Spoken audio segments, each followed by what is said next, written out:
संसद का शीतकालीन सत्र चल रहा है, जहां पर वंदे मातरम को लेकर चर्चा हुआ और फिर चुनाव सुधार कर इसी पर बातचीत करने के लिए हमारे साथ मौजूद हैं समाजवादी पार्टी के वरिष्ठ नेता और सांसद लालजी वर्मा जी। शुरुआत करते हैं सर वंदे मातरम से। चर्चा हुआ, क्या आपको लगता है कि सकारात्मक रहा?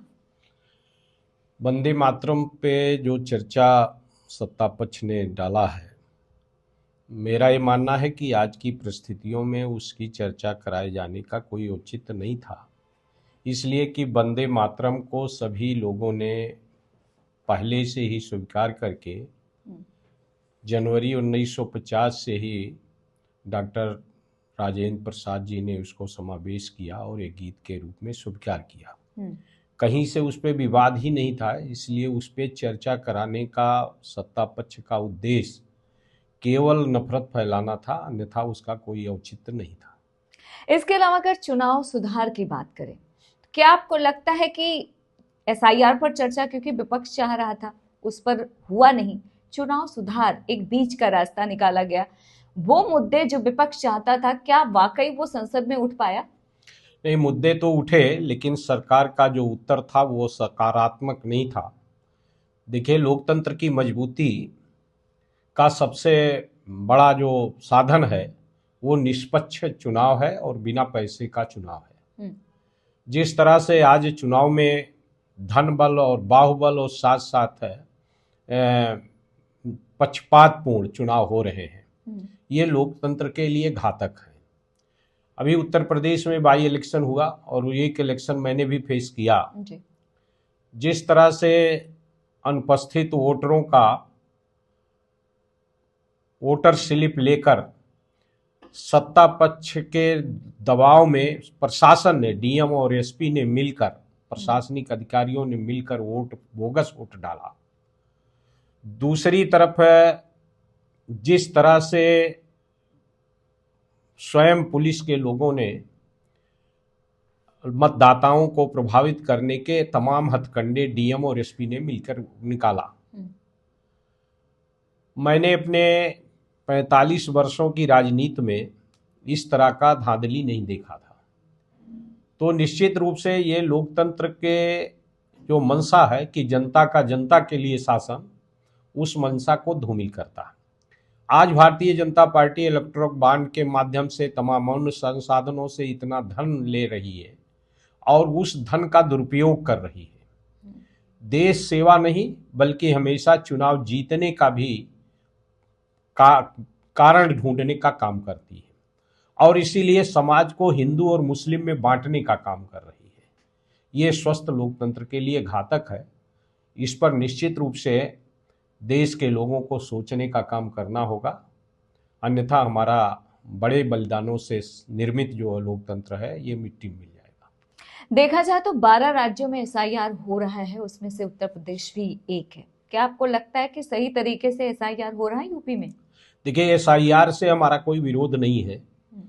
हमारा ये मानना है कि मतदाता सूची बिल्कुल पारदर्शी होनी चाहिए।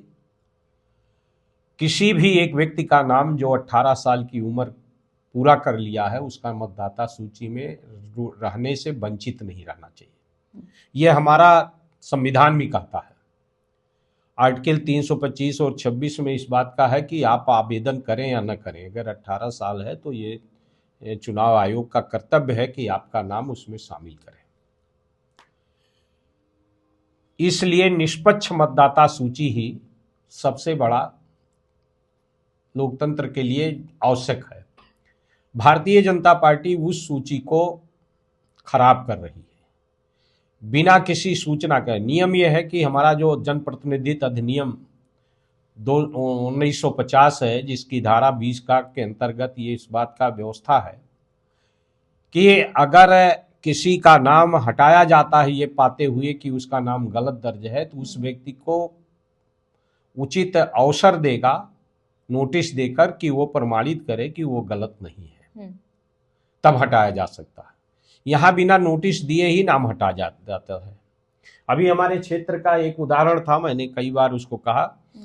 277 विधानसभा है, कटेहरी विधानसभा उत्तर प्रदेश में 90 क्रमांक का भाग संख्या का पोलिंग है।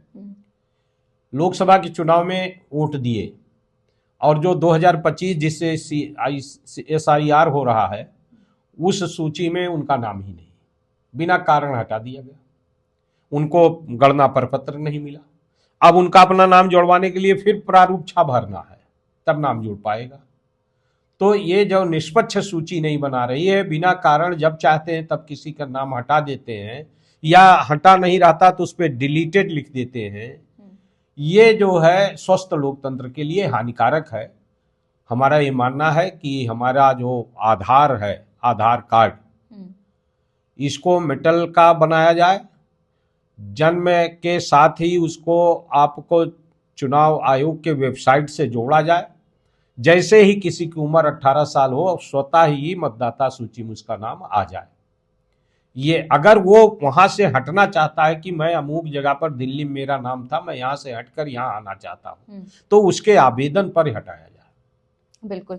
तो क्या आपको लगता है कि यूपी में जो SIR हो रहा है उसमें निष्पक्षता नहीं है कहीं ना कहीं?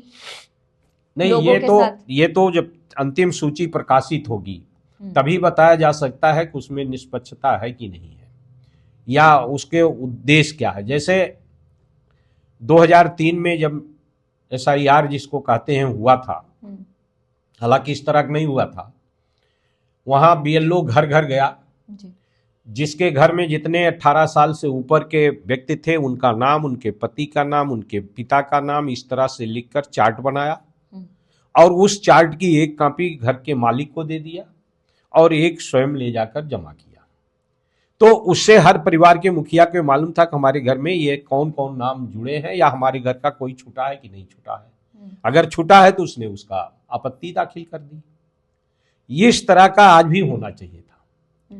जब BLO घर घर जा रहा है तो घर घर जाकर इनको एक चार्ट प्रिपेयर करना चाहिए था, जिसमें उस घर में रहने वाले हर व्यक्ति, जीवित व्यक्तियों का नाम दाखिल करना चाहिए था, समावेश करना था, और उसके बाद उनका मतदाता सूची में नाम आ जाता। जहां तक नागरिकता का सवाल है, अगर हम भारत के नागरिक नहीं हैं, हम कैसे सिद्ध करेंगे कि हम भारत के नागरिक हैं? हम कई पीढ़ियों से यहाँ आते चले आ रहे हैं।